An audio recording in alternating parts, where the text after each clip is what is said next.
O ministro da Fazenda, Fernando Haddad, e o presidente do Banco Central, Roberto Campos Neto, se reuniram ontem em Brasília. Os dois almoçaram juntos. Foi, gente, uma reunião muito estranha, porque a gente estava ao vivo aqui no WW ontem à noite, quando apareceu a informação na agenda de Campos Neto e de Fernando Haddad. Aquilo ali ficou escondido, muito provavelmente para não mexer com os preços do mercado financeiro até aquele horário, porque é, no mínimo, estranho a reunião entre um almoço, entre o ministro da Fazenda e o presidente do Banco Central, às vésperas da reunião do Copom, que começou hoje e determina a taxa de juros amanhã. E a gente ainda tem mais um caldo aí nesse almoço, nessa salada, que é a pressão toda que o governo está fazendo para reduzir a taxa de juros. Como é que foi esse almoço, Tainá? Será que a comida desceu bem?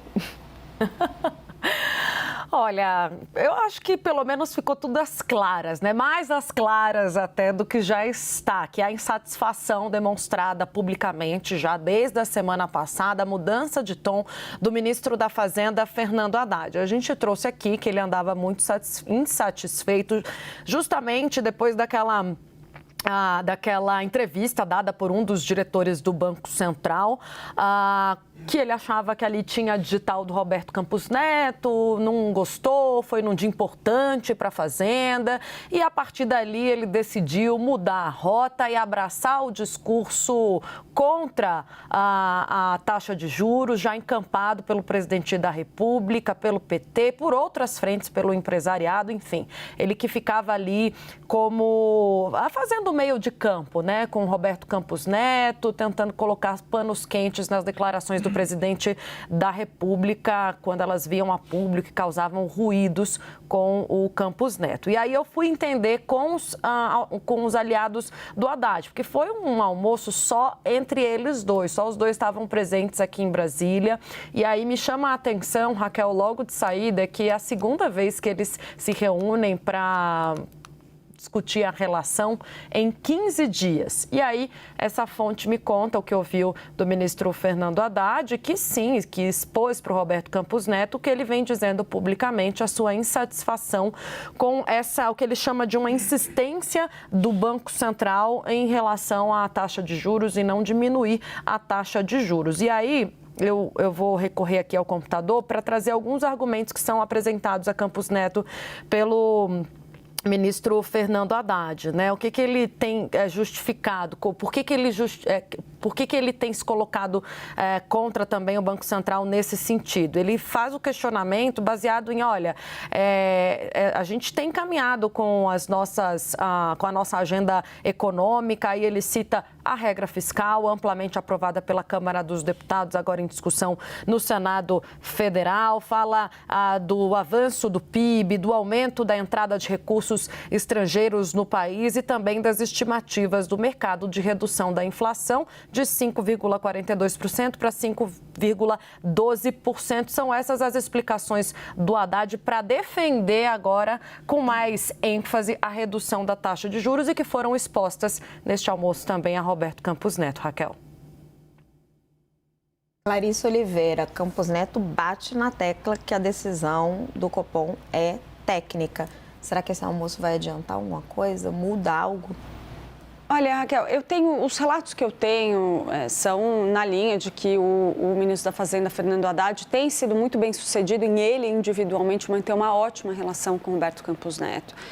Esse diálogo tem ocorrido com frequência, os dois conversam, mas não muda o fato de que há uma discordância básica ali entre o governo federal e a avaliação do Banco Central. Primeiro, a respeito da reunião do Copom de amanhã, não há perspectiva de uma redução da Selic já na reunião de amanhã por uma questão muito simples. Vocês aqui acompanham bem, a gente sabe que o Banco Central dá sinais antes, é uma praxe. Então, o que se espera amanhã e o que o governo quer que venha amanhã não é uma redução da Selic, é uma sinalização de que essa redução esteja prestes a começar. Mas o governo chega com argumentos como, por exemplo, a inflação está desacelerando, o cenário está ótimo, está maravilhoso. Mas não é assim. A perspectiva de inflação ainda vem acima da meta. O BC sabe disso. A previsão da inflação para o ano que vem também ainda está superior à meta que foi estabelecida lá atrás. Isso considerando que a desaceleração da inflação que a gente tem observado no decorrer das últimas semanas aqui no Brasil, ela tem a ver com algumas medidas que provocam uma redução artificial nos preços. Ainda há subsídios, por exemplo, desonerações incidindo, não subsídios, desonerações incidindo em cima dos combustíveis, por exemplo. A gente está com outras medidas do governo federal que ajudam a conter a alta dos preços. E isso tudo é levado em consideração pelo Banco Central. Mas há sim uma perspectiva dentro do BC, uma possibilidade entre agentes do Banco Central de que essa sinalização pode estar próxima. Então, me parece que Fernando Haddad, naturalmente, vai para essa conversa com Roberto Campos Neto com esse argumento, vai colocar mais uma vez, estamos fazendo a nossa lição de casa, o arcabouço fiscal está sendo aprovado, a inflação está cedendo, a gente está dando bons sinais na direção que vocês pedem, deem os seus sinais.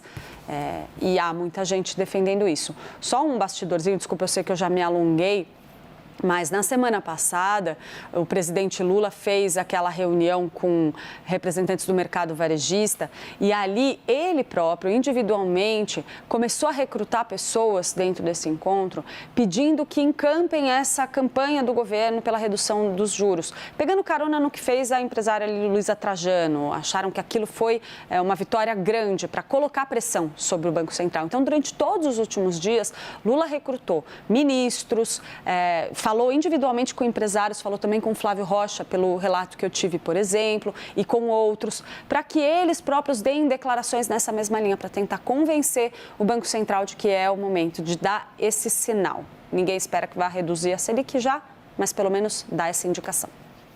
Leandro Rezende, acho que tem uma relação entre os dois, Fernando Haddad e Campos Neto, que estava estremecida. A gente não via Fernando Haddad fazendo críticas públicas e ele veio fazendo. Então, a gente tem essas informações que tem uma relação entre os dois que estava estremecida.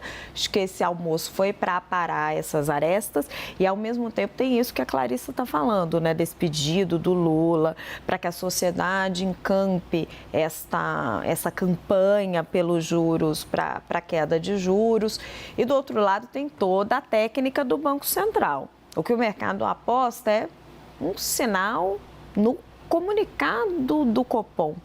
Será que isso vai satisfazer o mundo político? Vou pelo lado da política, Raquel, porque me parece que essa campanha aí idealizada pelo Lula, né, pelo governo, de pressionar o Banco Central, ela está produzindo algum resultado, né? A gente tem empresários importantes falando sobre a necessidade de queda dos juros, né? Gente que faz a economia do país girar defendendo isso e a gente está, na verdade, num debate que, como até ontem fiz essa breve cronologia aqui, porque, de fato, parece que a coisa, ela andou agora, né? Porque você tem, de fato, o Haddad entrando nessa discussão, até então ele não tinha manifestado de público ali a insatisfação dele com essa taxa de juros, mas na verdade, uma história que começou em fevereiro, né? A gente está entre fevereiro e junho, praticamente que o tema das questões econômicas do país foi dominado pela aprovação, pela apresentação do que seria o marco fiscal, a aprovação do marco fiscal na Câmara e agora no Senado. A gente pode ter um fim disso